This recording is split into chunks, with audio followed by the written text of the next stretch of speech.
첫 화요 라틴 광장을 찾아주신 온라인, 오프라인 참석자 여러분들 진심으로 환영합니다. 화요 라틴 광장은 2018년 6월 출범한 외교부의 대중남미 국민외교 플랫폼입니다. 출범 이래 이곳 국민외교센터에서 강연도 하고 정책 토크쇼도 가지고 또 수도권 이외의 대학들로도 직접 찾아가서 하는 찾아가는 라틴 광장을 통해서 지난 2년간 총 14회에 걸쳐 국민 여러분들과 소통을 해왔습니다. 오늘은 이제 지난 3월에 예정되었던 금년 첫 행사가 이 코로나 사태로 연기가 되어서 2달 만에 개최가 되어서 더욱 감회가 새로운 그런 상황입니다. 우리나라는 온 국민이 힘을 모아 이제 코로나 확산세를 지금 막아내고 있습니다만 여전히 걱정의 불씨는 남아 있습니다. 이런 상황에서 뉴노멀의 새 일상에서 생활 속 거리두기를 준수하면서도 더 많은 국민 여러분들과 소통하기 위해 어떻게 하면 좋으냐 하는 고민을 많이 해왔는데요. 그래서 이렇게 오프라인으로는 소수의 인원만을 초대해서 여러분과 강연을 직접 하고 또 대신 이를 영상으로 제작해서 더 많은 분들이 온라인을 통해서 화요 라틴 광장을 접할 수 있도록 그렇게 하려고 합니다. 오래 기다리신 만큼 오늘 화요 라틴 광장에서는 멀리서 아주 특별한 강연자를 모셨습니다.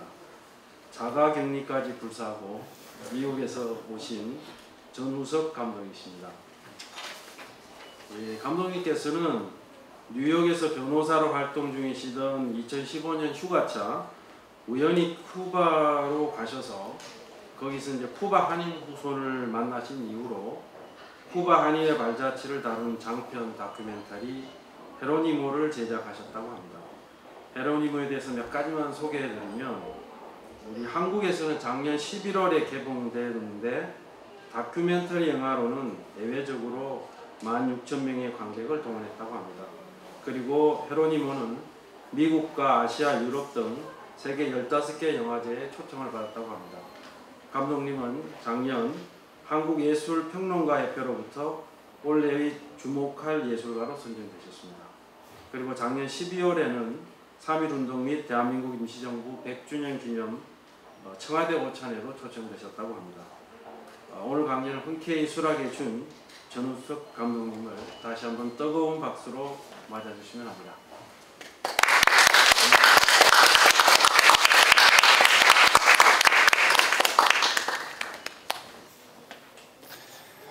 안녕하세요. 처음 인사드리겠습니다. 우선 이런 자리에 설 수 있어서 굉장히 영광이고 또 지난 3, 4개월 동안 꾸준히 지속적으로 이제 관심 보여주시고 이 일을 성사시킬 수 있도록 뒤에서 이제 열심히 일해주신 관계자분들께 진심으로 감사드립니다.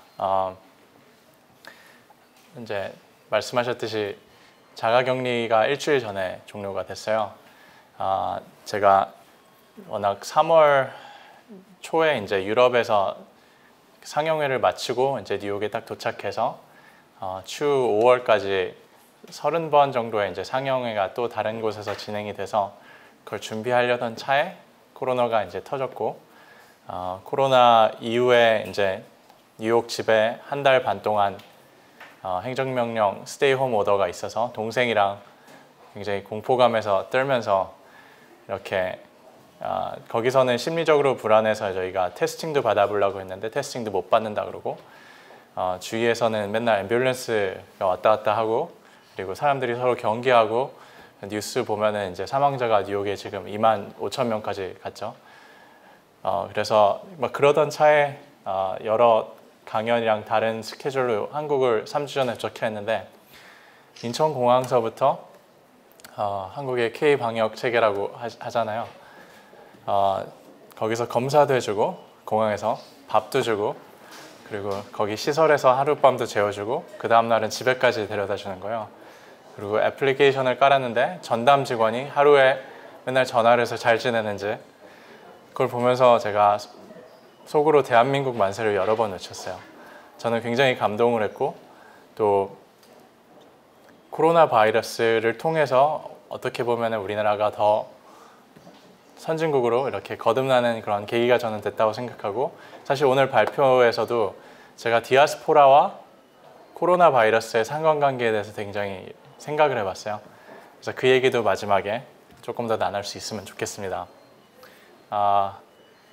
오늘 제목을 코리안 디아스포라라고 했습니다. 사실 라틴 광장에서 저와 라틴 아메리카와 갖고 있는 유일한 브리지, 다리는 사실 헤로니모 영화밖에 없어요. 그래서 사실 제가 라틴 광장에 초대해서 어떤 말을 해야 될까 많이 고심을 했는데, 저는 제가 자신 있는 거 하겠습니다. 헤로니모를 통해서 제가 발견한 한인 디아스포라, 그리고 디아스포라가 앞으로 대한민국 미래에 어떤 상징성이 있을지에 대해서 발표를 하겠습니다. 근데 불가피하게 이 발표를 하려면 제 얘기를 굉장히 많이 해야 돼요. 그래서 제가 어떻게 영화를 만들게 됐고, 제가 왜 디아스포라라는 주제에 집착하는지 여러분과 그 일대기, 거대하게 말하면 일대기를 같이 나누겠습니다. 헤로니모가 작년에 이제 11월 21일 날 국내에서 개봉했어요. 그래서 소개해 주신 대로 뭐 다큐로서는 1만 명이 넘으면은 잘했다는 그런 칭찬을 받는다고 하는데, 사실 저와 저희 배급사는 더 욕심이 많았습니다. 왜냐면은 저는 뭐 영화가 커머셜리 잘 되는 것도 중요하지만, 사실 그것보다 훨씬 더 중요했던 게, 저는 디아스포라라는 화두를 국내에 공론화하고 싶은 게 제 욕심이었어요. 근데 이제 11월 21일 날 개봉을 했는데 같은 날 겨울왕국 2가 개봉했어요. 그래서 저희가 많이 고전을 했고, 당시 뭐 스크린 쿼터제나 이제 그런 말들이 많았죠. 왜냐면 겨울왕국 2가 전국의 80% 이상의 극장에 이제 다 이걸 차지했기 때문에 나머지 21개의 영화가 이제 20%를 갖고 싸웠는데, 그 중에서도 나름 선전을 하긴 했습니다. 그래서 이 영상을 혹시 잠깐 틀어주실 수 있을까요? 헤로니모 이임의 가족을 통해서 한인들의 쿠바 이민사를 보여주는 영화였는데요. 고국을 떠날 수밖에 없었던 아픔, 그리고 마음속의 조국을 지키기 위한 그들의 노력, 많은 것을 느낄 수 있는 그런 영화라고 생각합니다. Is this your name? 이문종? 일본이. 일본이. 제 노래 만남이 이영 멀리 떨어진 곳에서 불려진다는 걸 정말 생각지도 못했고요. 참 특별한 영화를 본 것 같아요.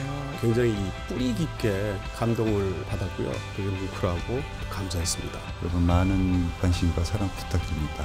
헤로니모. 헤로니모 화이팅! 네, 대놓고 영화 홍보를 해서 죄송합니다만, 영상을 공유하고 싶었던 이유가, 제가 사실 헤로니모가 극장에서 개봉하기 바로 전 버전이 세계에서 최초로 선보인 곳이 여기 외교부예요.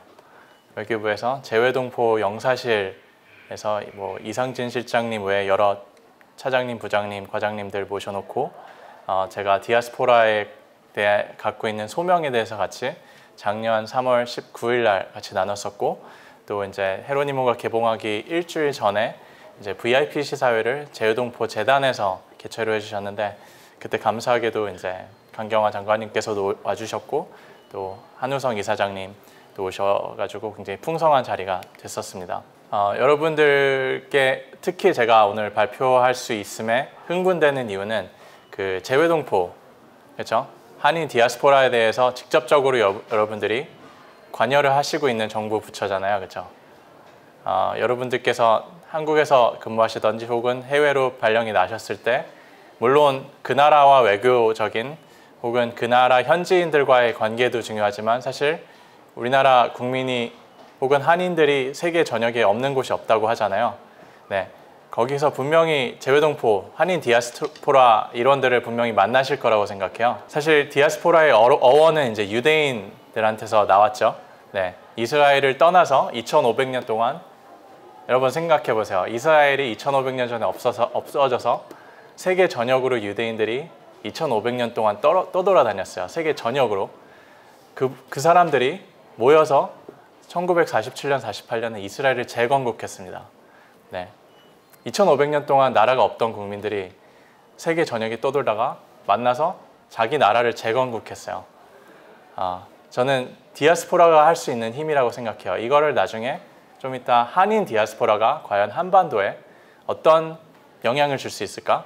어떤 역할을 할 수 있을까에 대해서 같이 잠시 자문하는 시간을 가졌으면 좋겠습니다. 글쎄요, 외교부에 계시기 때문에 아마 디아스포라에 대해서는 남들보다 다른 해안을 갖고 계신다고 저는 생각을 하는데 과연 디아스포라와의 관계 정립 혹은 그들이 우리한테 어떤 상징성이 있을까, 어떤 시사점을 줄까 하고 생각을 해보셨는지, 그렇다면 여러분들이 생각하는 결론은 어떤 건지는 전 궁금하고요. 그 문제에 대해서 조금만 같이 나눴으면 좋겠어요. 이것은 제가 제 나름대로 한인의 정체성을 찾는 과정이었습니다. 이거의 결과물이 저는 헤로니모라고 생각을 하고요. 그 단계에 대해서 짤막하게 같이 조금씩 나눴으면 좋겠어요. 저는 미국에서 태어났지만 한국에 5살 때 와가지고 고3까지 한국에 머물었습니다. 그렇기 때문에 자연스럽게 저의 정체성은 한국인으로서의 정체성을 처음에 형성이 됐죠. 하지만 한국에서 한인 정체성이란, 제가 저는 노원구 토박이거든요. 그래서 불암초등학교, 불암중학교, 서라벌 고등학교 1학년까지 다니다가 다른 데로 전학 갔는데, 저는 초등학교, 유치원, 중학교, 고등학교를 다니면서 단 한 번도 학급에서 혹은 전교에서 외국인을 만난 적이 없어요. 그 말인즉 모든 친구, 모든 사람들이, 모든 일원들이 다 한국 사람들이었어요.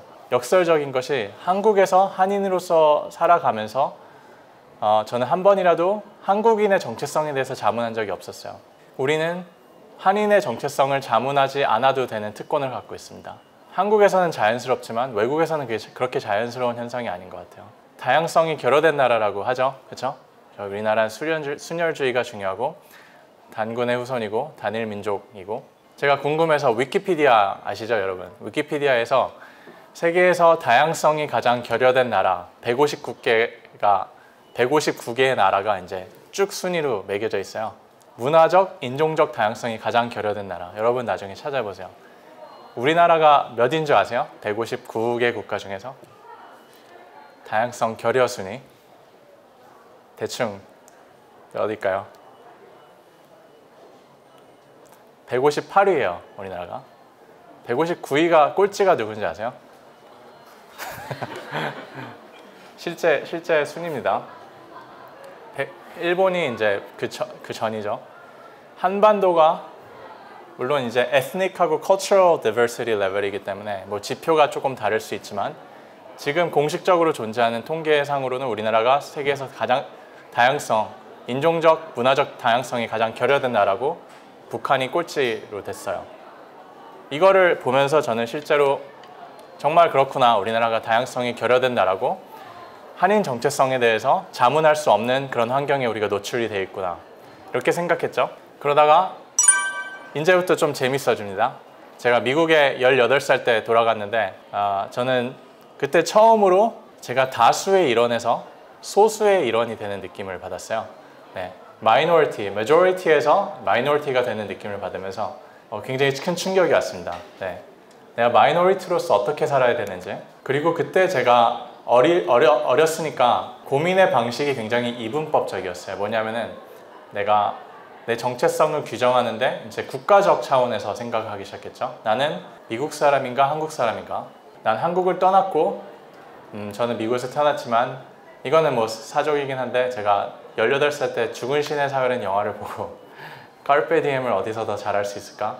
그리고 아버님께서 또 이제 교환교수로 미국을 고3 때 가는 시기라서 그때 이제 한국 국적을 버리고 미국 국적을 택했죠.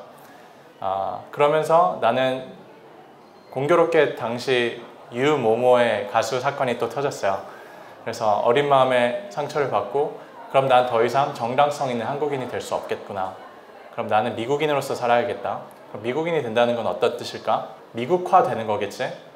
그러면 미국화 된다는 건 무엇일까? 주류화 돼야겠다. 그럼 주류화 된다는 게 무엇일까? 백인화 돼야겠다. 난 최대한 백인처럼 돼야겠다. 그런 생각이 제 머릿속을 지배를 했었어요. 그러다가 대학교 가서 이 사건에 대해서 배우게 됩니다. 그러면서 제 정신세계가 완전히 바뀌는 경험을 했어요. LA 폭동 사건. 그 말인즉 그 전에는 아까 말씀드렸듯이 저는 제가 미국인인가 한국인인가, 네, 그 이슈에 대해서 굉장히 생각을 하고 있었는데 LA 폭동 사건을 배우게 되면서 저는 그 전에 있었던 정체성이 코리안 아메리칸, 재미한인이 되는 경험을 했어요. 네. 그때 재미한인들이 굉장히 크게 깨달았죠. 아, 우리가 아메리칸 드림을 위해서 미국에 왔는데 7, 80년대 넘어온 이민자들이 대부분들이잖아요. 그분들은 사실 경제적 안정을 위해서 혹은 자녀들 좋은 교육을 위해서 혹은 더 평탄한 삶을 위해서 왔는데 우리가 미국화되는 노력이 없었구나. 우리가 다른 인종과 소수민족들과 화합하고 타협하려는 그런 움직임이 전혀 없었구나. 우리가 조금 더 책임 있는 아메리칸 시티즌, 미국 시민이 되어야겠다, 코리안 아메리칸이 되어야겠다는 결정적 계기를 한 계기가 LA 폭동이라고 합니다. 여러분 진주만 사건 아시죠? 진주만이 폭격당했을 때 미국의 캘리포니아나 서부 지역에 사는 30만 명의 재패니스 아메리칸, 일본계 미국인들이 30만 명이 잡혀서 미국 정부 시행명령으로 인해서 감옥 같은 데서, 사막 같은 데서 3년 이상을 살았죠. 왜냐? 너네는 일본의 스파이라고. 그렇죠? 사실 그때 1942년 3년 일본인들이 공격당했을 때만 해도 그들은 3세, 4세까지 일본인, 자페니스 아메리칸들이 있었어요. 근데 자국이 미국을 공격하니까 갑자기 그 모든 사람들이 잠재적 스파이가 돼서 외국인 취급을 받았습니다. 제가 이 말을 하는 이유는 그때 자페니스 아메리칸 정체성이 형성이 되는 굉장히 중요한 계기였다고 하더라고요. 근데 LA 폭동 사건이 한인들한테는 진주만 사건이랑 굉장히 비슷했어요. 그런 면에서. 제가 이 강의를 지난 4년간 미국 한 100번 정도 미국 고등학교, 중학교, 혹은 대학교 다니면서 한인 교포 친구들 영어로 이제 강연을 하거든요. 다 LA 폭동 사건에 대해서 잘 몰라요. 그리고 그게 얼마나 중요한 사건인지 잘 자각을 못하고 있습니다. LA 폭동 사건 이주의 그런 미주 한인 역사는 뭘까? 제가 쿠바 다큐멘터리를 제작하면서 쿠바에 한인들이 있는 것은 그들이 먼저 멕시코, 유카탄으로 갔기 때문이고 그들이 유카탄으로 갔던 이유는 한인들이 1902년부터 5년까지 하와이에 사탕수수 노동자로 왔기 때문이에요. 그러면 하와이에 사탕수수 노동자로 이들이 왜 왔을까? 아까 그 할아버지가 미국에서 역사학자이면서 이제 저널리스트인데 이분이 저한테 그랬어요. 한인들이 미국에 처음 땅에 발을 디딘 것은 아브라함 링컨 때문에 한인들이 왔다. 저한테 이런 말 하는 거예요. 여러분 그 상관관계를 생각해 보실 수 있으세요? 아브라함 링컨 때문에 한국인들이 미국에 왔다? 그래서 할아버지 저 무슨 말인지 모르니까 더 말씀해 달라고. 그러니까 이분이 그러셨어요. 1863년 흑인들에 대해서 노예 해방 선포를 이분이 하시고 나서 서부로 그때 막 진출하려던 그 파이어니어들 있잖아요. 미국 그 금광 캐러 막 같은 그 사람들이 이제 갑자기 값싼 노동이 없어지니까 값싼 노동을 찾기 시작했다는 거예요. 그래서 아시아를 바라본 거죠. 아시아에 중국 사람들이 있다더라. 그들은 와서 정말 대리노예처럼 노예처럼 일을 해도 막 우리가 함부로 대해도 아무런 인권을 외칠 수 있지 않는 그런 상황이 있다. 그래서 중국인들이 먼저 오고 그 다음 일본인들이 오고 그 다음 조선인들이 도착했다는 거죠. 그러니까 너네들은 대리노예이다. 저한테 그랬어요. 대리노예다. 그러니까 너희 스포일돼서 너네가 잘난 줄 아는 모든 재미학생, 재미한인 대학생들아 너네 까불지 말라. 너희들의 그 오리진, 기원은 노예이기 때문에 그걸 너네가 알고 있어라. 그리고 흑인과 너네가 동질감을 느껴라, 엠패티를 느껴라. 저한테 막 이렇게 설교를 하셨었어요. 근데 저는 그때까지만 해도 우리나라가 다 경제 이민자라고 생각했었는데 그 전에 기원이 대리노예였다는 사실이 사실 저한테는 굉장히 충격적으로 다가왔었어요. 이거는 제가 대학생 때 캐스컨이라고 재미한인 대학생 연합회에서 이제 발표를 하는 장면인데 이거는 제가 한인에서 재미한인이 되는 계기가 여기 보여진다고 생각해서 넣습니다.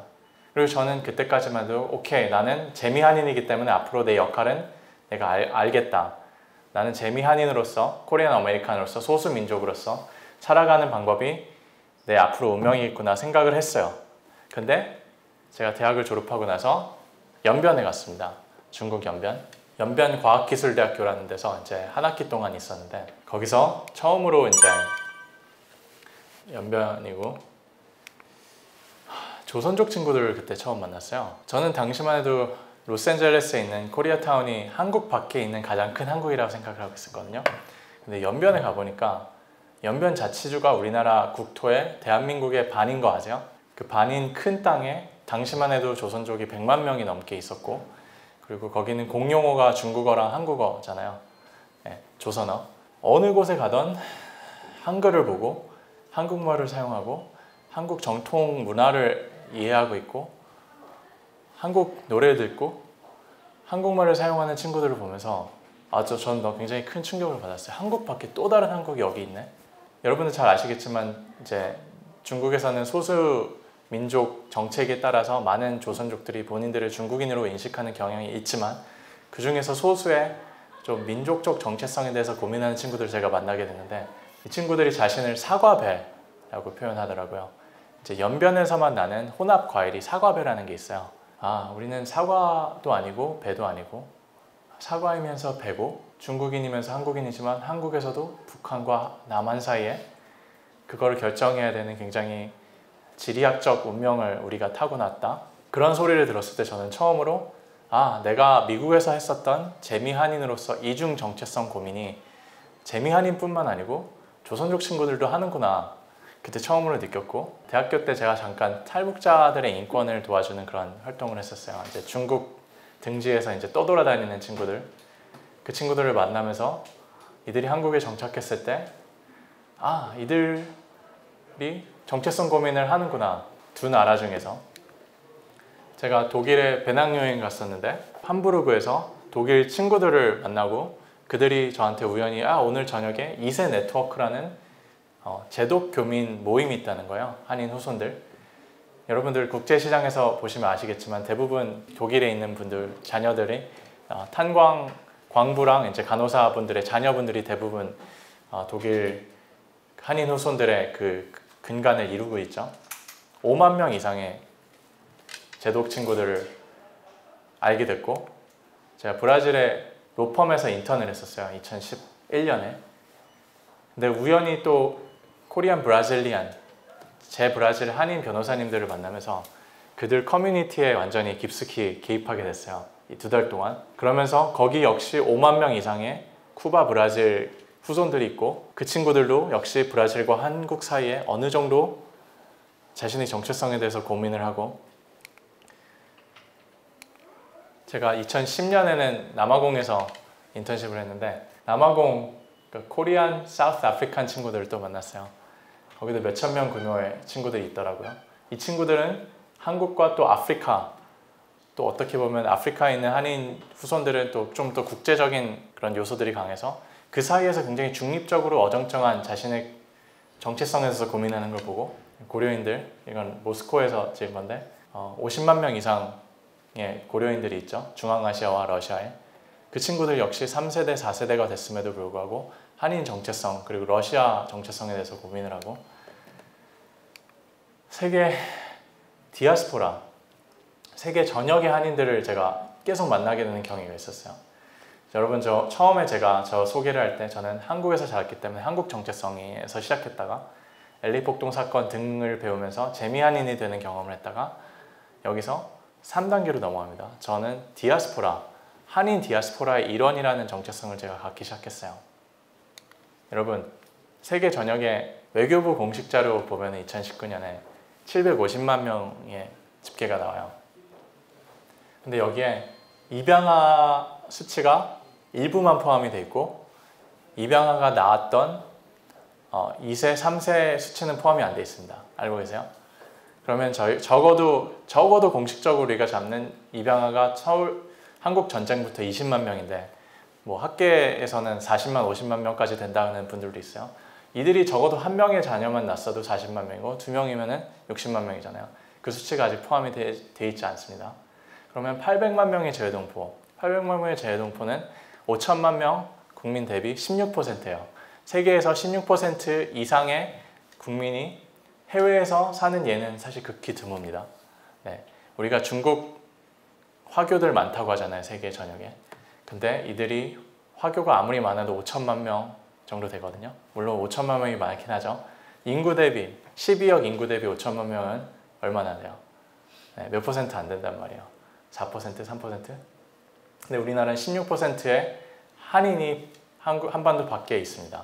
그래서 이거는 제가 법륜 스님을 개인적으로 좀 많이 좋아하는데 그분이 이제 쓰셨던 100년 한국이라는 책에서 나왔던 그런 질문이에요.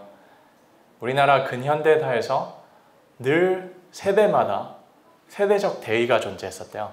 네. 그래서 100년 전에는 우리 증조부 세대일 텐데 아마 세대적 대의가 독립이 아니었을까? 그 다음에는 우리가 전쟁으로 폐허가 됐기 때문에 경제 발전이 아니었을까? 그 다음에는 어느 정도 우리가 잘 살 수 있으니까 이제 민주화가 아닐까? 그러면서 책의 마지막에 이렇게 질문이 되더라고요. 너네 세대의 대의는 뭐냐? 뭐 책에서 제시하는 그리고 제가 동의하는 평화 한반도라는 결론을 맺고 책이 종료를 하는데 전 여기서 조금 더 나아가고 싶어요. 북한과 평화 한반도 통일 이게 우리의 세대적, 시대적, 세계적 사명이지만 전 여기서 하나 더 붙여서 저는 아까 말씀드렸던 한인 디아스포라 여러분 유대인들이 3천 동안 나라가 없었을 때 디아스포라들이 모여서 이스라엘을 재건국했듯 저는 한인 디아스포라들이 모여서 우리의 시오니즘 그들에게 시오니즘이 이스라엘을 재건국하는 운동이었잖아요. 시오니즘 저는 코리안 디아스포라의 시오니즘이 평화 한반도라고 생각해요. 그리고 저는 오히려 더 중립적이고 객관적으로 상황을 한반도 밖에서 볼 수 있는 저희들이 평화 한반도 조성에 어떤 역할을 할 수 있다고 저는 생각합니다. 가장 중요한 메시지는 사실 코리안 디아스포라를 통한 어떤 민족적인 애국주의적인 국수주의적인 정신이 아니고 저는 인본주의라고 생각하는데 제가 재미있는 일화를 소개해 드릴까요? 3년 전에 헤로니모를 막 편집하고 제가 특히 중점적으로 다루던 장면이 이제 한인들이 어떻게 애니킹 농장에 가서 막 멸시를 받으면서 멕시코랑 쿠바 거기서 한인들을 막 2등, 3등 시민 취급하고 멸시하던 농장주들에 대해서 막 읽었었어요. 그들이 어떤 계층이었고 왜 한인들을 이렇게 핍박하고 왜 이들을 물건처럼 다루었는지. 근데 그때 예민 난민 사태가 터졌습니다. 네. 그걸 보면서 쿠바, 멕시코의 농장주들 같은 역할을 우리들이 예멘 난민들한테 보여주고 있지 않나 그런 자문을 하게 되는 계기가 됐어요. 그 찬반론을 떠나서 미국에서는 적어도 소수자들이 공권력이나 어떤 사람들 혐오 집단에 대해서 혐오를 받았을 때 그에 반하는 지성, 양심 단체들이 나와서 끝없이 투쟁해요. 그 사람들의 인권과 권리를 위해서. 하지만 우리나라에서 그때 제주도에 그런 사건이 터졌을 때 그들을 옹호하는 사람이 왜 정우성 씨 한 명일까? 왜 아무도 그들을 옹호하는 혹은 건설적 토론의 자양분이 그런 환경이 조성되지 않을까? 그러면서 굉장히 저는 자괴감을 느꼈어요. 800만 명의 한인들이 세외에서 소수민족, 난민, 이주자로 살아가고 있는데 왜 우리는 우리 내에 존재하는 이주자, 소수민족에 대해서 저렇게 그런 반응을 보일까? 그러면서 디아스포라가 만약 중요하다면 한국 내에 있는 새로운 디아스포라, 다른 나라에서 온 다른 나라의 한인 디아스포라, 한국 사람이 되려는 디아스포라도 중요하지 않나? 헤로니모가 중요하다면 한국에 있는 다른 나라에서 온 다른 헤로니모들이 중요하지 않나? 이런 생각을 하게 되었습니다. 그래서 저는 세계 시민주의, 인본주의, 그러니까 디아스포라 이상의 것을 우리가 갖고 그들을 포용할 수 있는 그런 정신, 인식이 우리한테 있었으면 정말 얼마나 더 멋있을까, 대한민국이. 이런 생각을 많이 했어요. 이제 코리안 디아스포라. 저는 또 개인적으로 우리나라 내부적으로 존재하는 디아스포라에 대한 조금 불편한 시각도 굉장히 불편해요.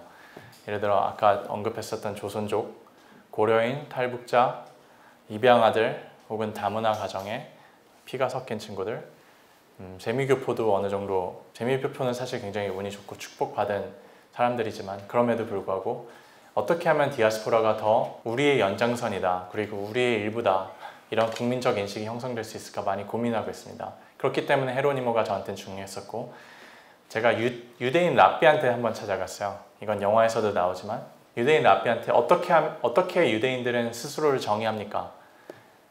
유대인 랍비가 저한테 했던 말이 유대인에 대한 정의가 축소되면 축소될수록 이건 유대인한테 자기 파괴적인 결과를 낳는다. 왜 한국 사람들은 더 한국인의 정의를 축소하려고 하느냐? 그건 결국 너네한테 불리하지 않느냐? 저한테 이런 반문을 하셨어요. 그때 많이 이거를 깨달았었거든요. 이거는 제가 아까 잠깐 소개받았던 청와대 오찬에서 문 대통령님 앞에서 저의 영화를 엑기스로 3분짜리로 축약해서 같이 공유한 내용인데 여러분과 하고 질의응답 받고 마무리하겠습니다. 같이 보실까요? So why don't we start with the idea of diaspora? So the heart of diaspora is pain.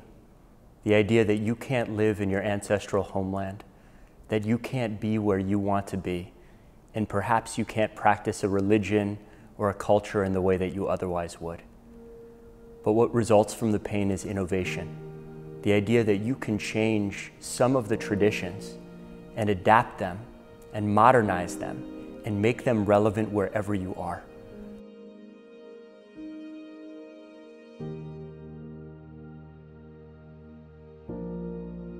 Para mí yo soy coreano, yo no soy cubano.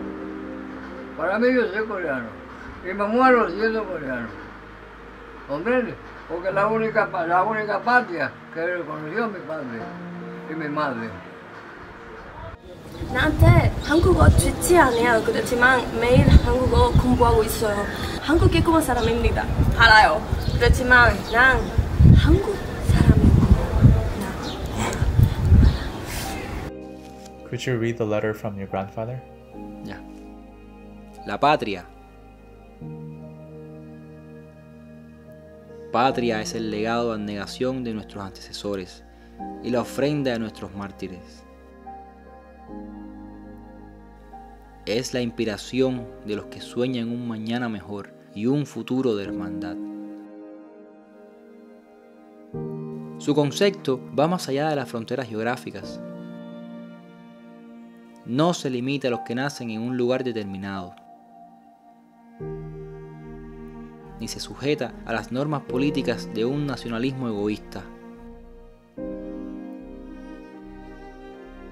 El sentimiento patriótico debe fundirles a la esperanza y al clamor de los desposeídos, de los explotados que aspiran y luchan por un mundo mejor. La patria es la dignidad y el honor de los que saben merecerla.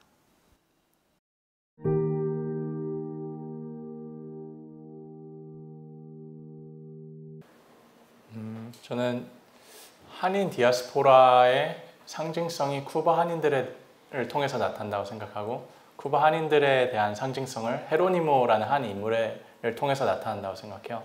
이분이 규정하고 있었던 한인 정체성의 폭이 굉장히 넓다는 걸 저는 영화 작업을 하면서 알게 됐고, 그리고 그것을 이제 디아스포라의 홈랜드죠, 조국, 대한민국과 한반도가 그거를 인식해줬으면, 한인의 정의를 넓히는 작업이 굉장히 필요함을 인식해줬으면 좋겠다, 이런 마음으로 영화 작업을 했었고요. 마지막으로 이제 하기 전에 코로나와 디아스포라에 대한 아까 상관관계에 대해서 생각했다 그랬잖아요. 저는 굉장히 감동을 받은 사건이, 뭐 개인적으로 제가 그 관리를 잘 받아서 그런 것도 있겠지만 재외국민 전세기를 보낸 거 보면서 우리나라 진짜 대박이다. 다른 나라 사람들은 자기 자국에 가고 싶어도 그럴 수 없는데 그런 거에 대해서 굉장히 감동을 받았고, 또 미등록 체류자, 최근에 문자가 막 다 왔더라고요. 미등록, 그러니까 불법 체류자라고 이제 표현하는데 이게 좀 더 완화된 표현인데, 그분들이 검사를 마음껏 받을 수 있도록 우리가 뭐 퀘션을 안 하고 추방 위협이 없이 하는 거에 대해서도 굉장히 받았고, 그리고 저는 아까 말씀드렸지만 제가 받았던 방역 제도 안에 녹아있는 인간화에 대해서 굉장히 반했었어요. 네. 왜냐하면 인간성을 유지하기가 사실 이런 대란 사건에서는 어려운데, 그러면서 우리나라에서 굉장히 진짜 우리나라 정말 국뽕이 아니고요, 정말 대단하다, 이렇게 생각을 많이 했고, 반면에 이제 코로나 사건이 터지자마자 예를 들면 대림동의 중국인들과 조선족에 대해서 악의적인 보도가 막 많이 나갔었어요. 그런 걸 보면서 같은 디아스포라 일원인데 그렇게 색안경을 보고 우리가 할 수 없구나. 그리고 최근에 나타났던 소수자 등에 대한 그런 비방, 그런 거에 대해서는 아직 우리나라가 갈 길이 그래도 있구나, 숙제가 있구나, 그걸 동시자발적으로 느끼는 그런 계기가 되었습니다. 말이 너무 길어졌습니다. 또 질의응답으로 계속 이어나갈까요? 네. 네, 감독님 감사합니다. 네. 먼저 저희가 이게 국민 여러분들을 많이 초대하지 못하다 보니까 네. 국민 여러분들께 감독님께 드리고 싶은 질문이 있다면 사전으로 질문을 해달라 해서 받았는데요. 이 중에서 2가지만 질문 드리겠습니다. 첫 번째로 김지현님 질문입니다. 쿠바 한인 디아스포라를 한국에 알린 중요한 연결고리로 감독님 영화가 큰 역할을 하게 된 것 같습니다. 내년이 쿠바 한인 이주 100주년이라고 들었는데 이와 관련한 활동 계획도 있으신지요? 네, 좋은 질문이고요.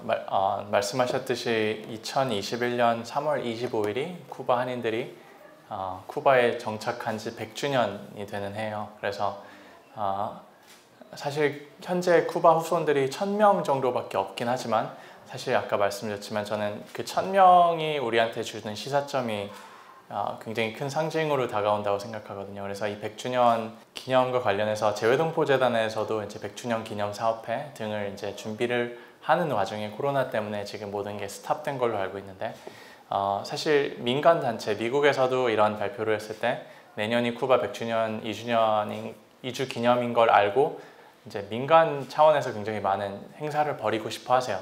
그렇죠? 특히 쿠바가 우리나라와 미수교 국가이기 때문에 이런 거를 통해서 더 한국과 가까워질 수 있는 계기로 오히려 우리가 할 수 있으면 어떨까, 이런 행복한 상상들을 많이 하고 있는데 저 역시 그 기념비가 있어요.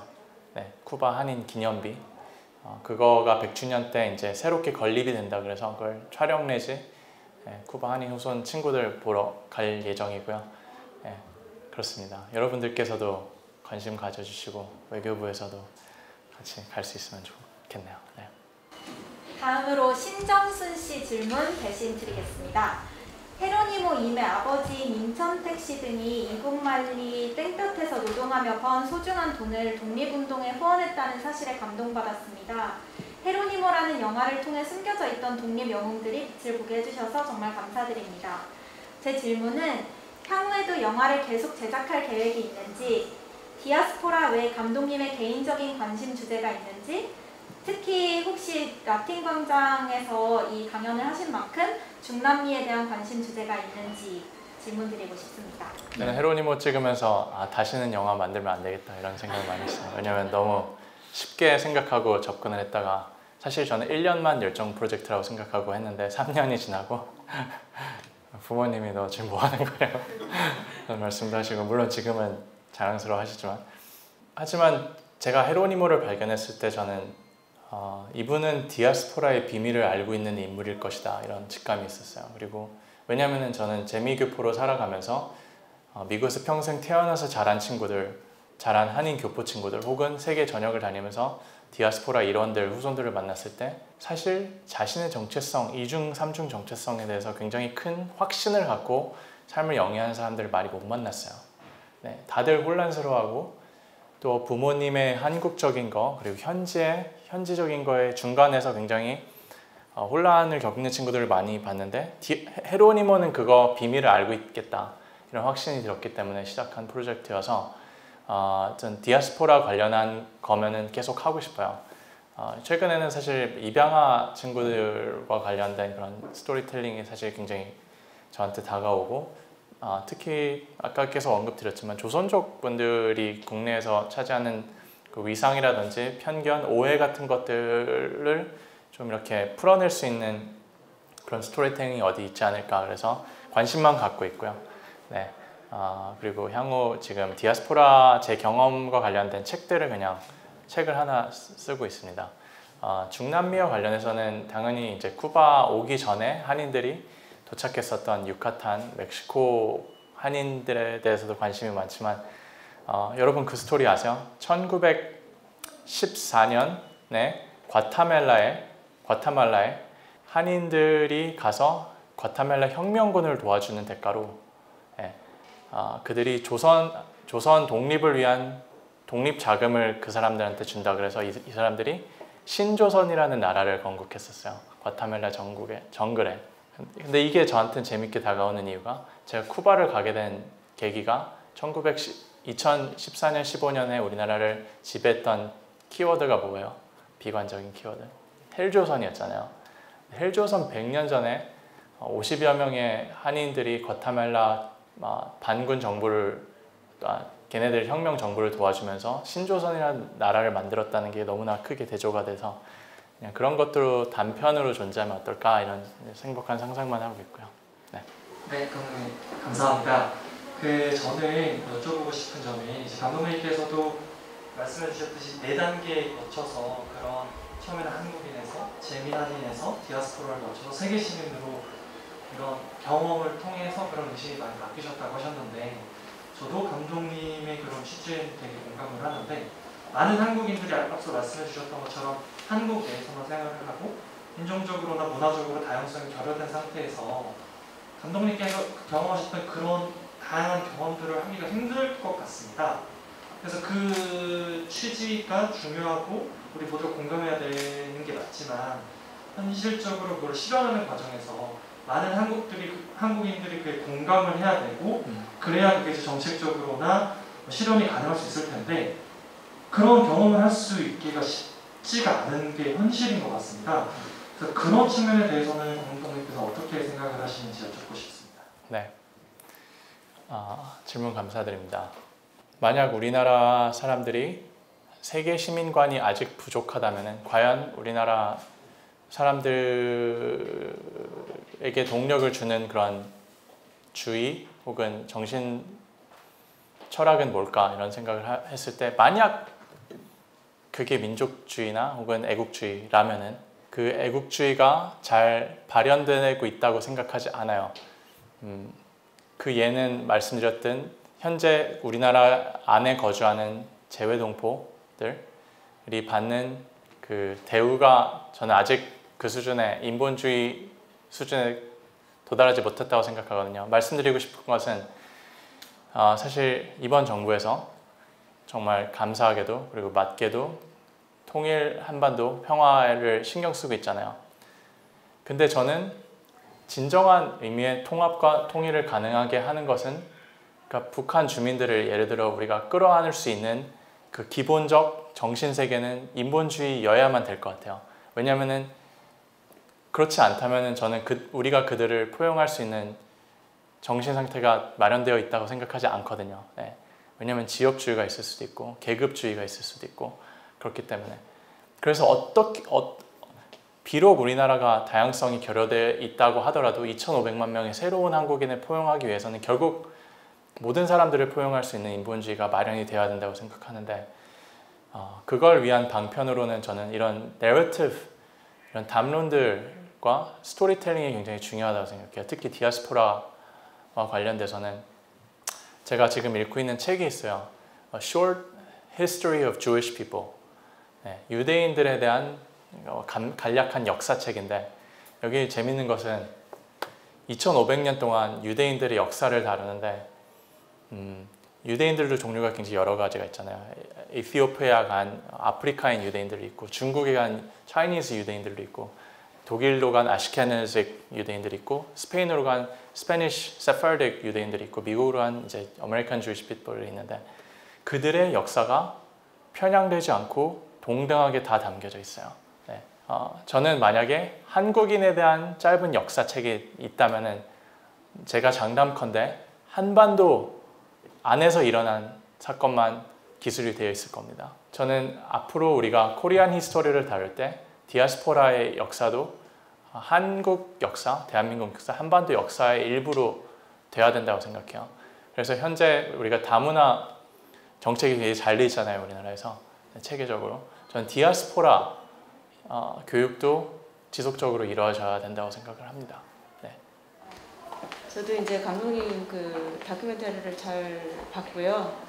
보면서 이제 느끼는 거는 그 헤로니모라는 이 사람이 진짜 주어진 그 열악한 환경 속에서도 최선을 다해서 한 생을 살아갔던 그런 인물을 잘 보여줬다 이런 생각도 들고 많이 감동도 받고 마음도 착잡한 마음 들더라고요. 근데 이게 되게 굉장히 복잡한 여러 가지들을 너무나 이렇게 하시면서 고민한 흔적들이 보였던 것 같고, 그랬을 때 저는 이제 감독님께서 이 헤로몬이라는 이 사람에 대해서 어떤 견해를 갖고 있는지, 특별히 또 아까 전에도 말씀하셨듯이 디아스포라의 비밀을 알고 있다 이렇게 말씀하셨는데, 사실 강의를 듣고는 그 비밀을 저는 캐치를 못했기 때문에 네, 알고 싶습니다. 네, 여기서 혹시 영화를 보신 분 있으면 손 들어주실까요? 네, 우선 영화를 다 보셔야겠네요. 지금 IPTV나 유튜브 가면은 지금 렌트해서 보실 수 있으세요. 영화의 스포일러일 수도 있겠지만 저는 디아스포라의 비밀이 현지화돼야 된다고 생각하고요. 네, 그러니까 현지인이 돼야 된다고 생각하고, 동시에 한인 정체성을 이제 겸비해야 된다고 생각하고, 근데 그러니까 하고 싶은 말은 저는 인본주의자가 돼야 된다고 생각해요. 네, 인본주의자가 되는 길이 디아스포라의 비밀이라고 생각하는데, 그걸 하기 위해서 자신의 이중 혹은 다중 정체성을 충분히 경험하고 습득하고 그걸 내면하는 과정이 필요하다고 생각해요. 네, 헤로니모 같은 경우는 쿠바에서 1926년에 태어나서 데리노의 자녀로 평생을 자라나다가 20대 후반에 쿠바 혁명에 참가해서 이 사람은 100% 쿠바인이 되려는 노력이 있었잖아요.